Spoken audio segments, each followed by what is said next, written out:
Hello, welcome to this week's edition of Church at Home. Father Ed Estock here, Father Michael Picosic.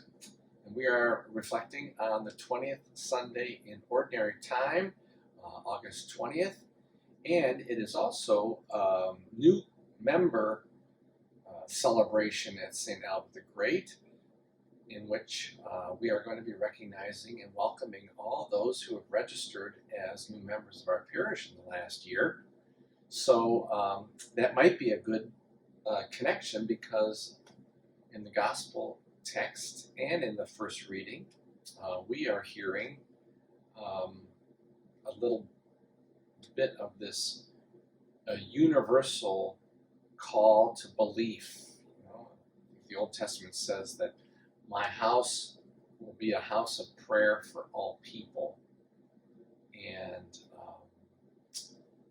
so there's a kind of a sense of God calling out to everyone to come on in, regardless of your ethnicity or your nationality or even your formal and previous religious attachment.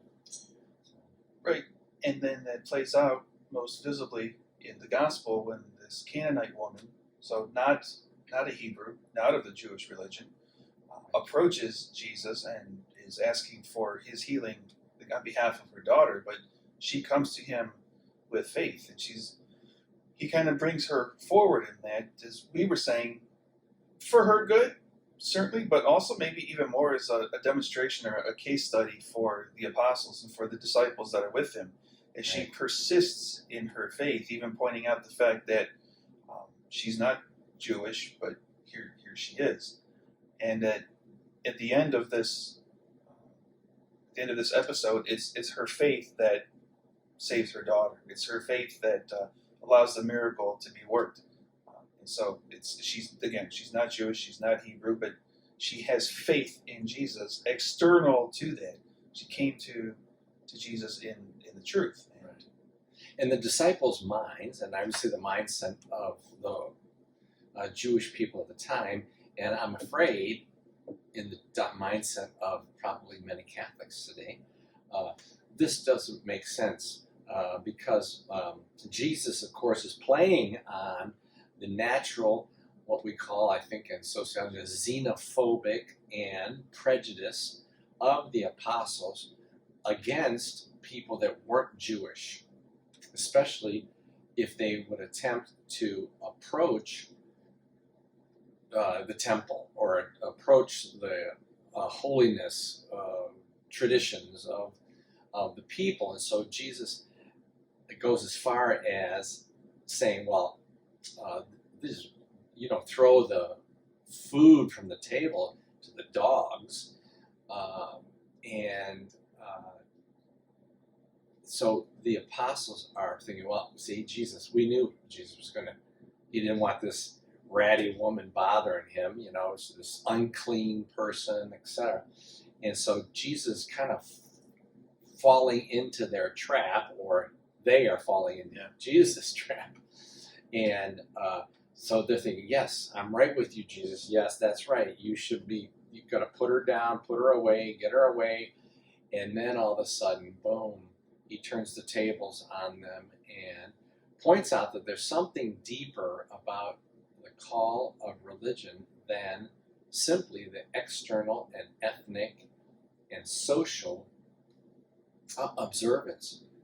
And that thing is faith, genuine faith in the Son of God, Jesus. So, which is a lesson for us too, of course, to not be caught up and place our faith, if you will, in the externals, in the trappings of the practice of religion, but to really attend to our relationship with the Lord, with Jesus, and allow ourselves to enter into that and enrich that relationship and deepen it through the practice of religion. So it's not faith for religion's sake, it's religion for faith's sake, to take you deeper into the love of God. That's very well said, yeah. So it would cause us to examine. You've heard me, at least, preaching over the last 6 months as to why would a good practicing Catholic be interested in Alpha? And so I have been trying to investigate that in my own mind and my own heart, and what is it that's effective for faithful, observant Catholics in this Alpha program? Because it's really not adult education, it is precisely an invitation for religious people to maybe investigate deeper faith. So this is not faith in the practice of our religion necessarily.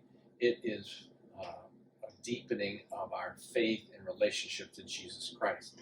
So, and this coming Sunday is not only Welcome Sunday, it is also Sign Up Sunday for Alpha. So if you are tempted to leave your religious life in the satisfaction of simply observing the rules, the regulations, the rituals, the teachings, avoidance of sin, all that good stuff, if you are maybe getting a little disengaged or a little, I don't say bored, but maybe it's becoming a little too habitual on the level of practice, maybe this gospel and this thing called Alpha might be providing you the opportunity to go deeper and find more. So it's not like we want to abandon anything about the truth. We want to go deeper in it. And perhaps the strongest aspect of Alpha, or the biggest benefit, is the interaction with others. To sit at a table with 7 other people and share a meal, of course, but then talk faith and share experiences to the depth and level that you're willing to share your personal stuff. But we're not meant to walk alone or to grow in faith in a vacuum. It takes fellow disciples and friends, and hearing about and sharing experiences. So I think that is perhaps the strongest aspect to Alpha, is to get together and encounter other disciples and hear their stories and share your own. Yeah, let your heart be touched. All right. Nice to be with you. God bless.